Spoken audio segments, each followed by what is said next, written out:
Hey YouTube, what is up? With the Oculus Rift and the HTC Vive finally being released to the general public, I feel like some people have a question, and that question is VR a gimmick?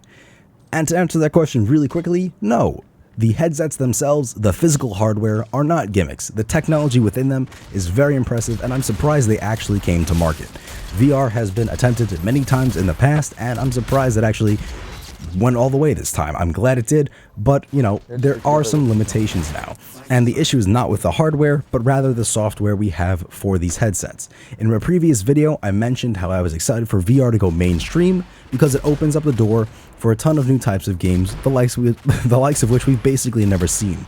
We get to play a new style of game, new types of games that have been physically impossible up until this point, we get to play.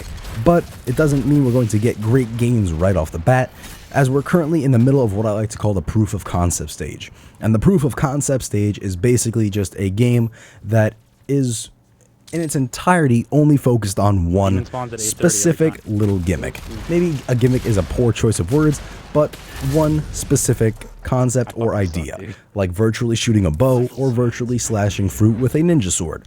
That's a, I guess, proof of concept stage game. That's the way I would describe it. And I'm not mad at these people for making this game.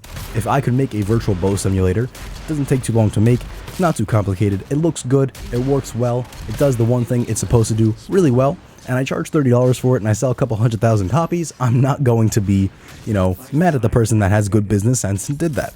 But eventually better games are going to come out, but I feel like there's a step-by-step process, and that step-by-step process eventually will lead to the way we see games now for basically home consoles and PCs. In my mind, that step-by-step process for VR is going to be, first, the hardware is established, and that's a step we've already passed. We've gone through dev kits, we've gone through the Vive Pre, we have the physical hardware that is, you know, I guess the standard now in front of us, and we know what we're working with. Second, the hardware's capabilities are going to be toyed with, and as a result, we have the games we currently see, which are mostly just proof of concepts or a single unique task that kind of gets repeated, basically like Space Pirate Trainer, where it's, you know, first-person Galaga pretty much, or I don't know, even I think it's Fantastic Contraption, where you basically just build a cart that gets a ball across a wall. That's basically the best way to put it. Third, games are going to be coming out. They're going to be more balanced and less so about doing the same thing over and over. They're going to give you a reason to do your task. They're going to explain why you're doing what you're doing. Basically, story is going to slowly start being added to these games, and new ways to tell stories are going to be experimented with. Now, eventually, after a period of basically experimentation, a game is going to come out that pretty much hits the nail right on the head. That game is then going to become a golden standard, which other games are going to be compared to, and then it's going to force other games that are coming out after this game that is a golden standard releases to, I guess, live up to the expectations of that previous game. Because if you make a game that's worse than a game that came out before yours, you're usually not going to do all that well business-wise.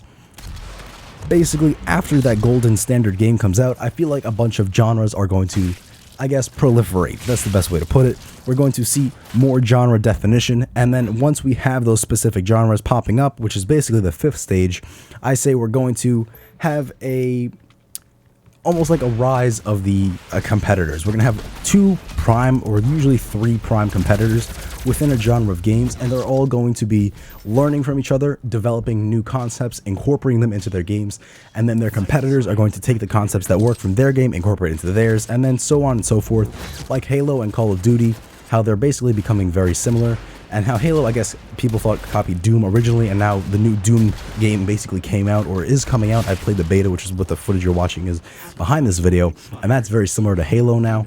So it basically comes full circle. We're going to end up with genres of games with very specific games that are now becoming more and more defined by the competition we see within those genres. Those games are going to eventually become so similar, which is basically the sixth stage. It's going to be a process of refinement until we reach a point where games in a genre all feel very, very similar in the mechanics that they use, like how Halo, Call of Duty, and Doom are slowly starting to blur together to some extent.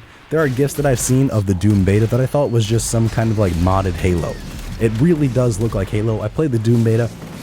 When you actually play it, it doesn't, you know, feel all that much like Halo, but those games really do start to blur together past a certain point, and that's basically answering the question. Is VR a gimmick? No. The problem is not with the technology, it's with the software we have at this point. Basically, if you wanted to buy an HTC Vive or an Oculus Rift, I'd say, do what you want to do, but don't expect there to be killer AAA games right off the bat.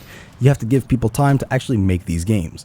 We only have just gotten the hardware, and we're only testing out its limitations now. I mean, we might not even be done testing its limitations for another year. There could be just a bunch of games that are, good concepts, but it's only one concept, and it could be executed well, but if it's not multi-dimensional, it's going to get old pretty quick. So you have to wait for people to actually develop games. It's not like we're basically developing games for a well-known console.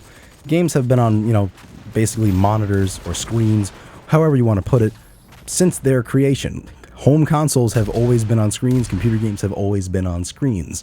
Now we're working in a three-dimensional virtual environment that the player is actually placed in, and their hands and arms are actually active in the environment, something that really hasn't happened before. So you have to give people time to develop the games for these new and unique ways to play.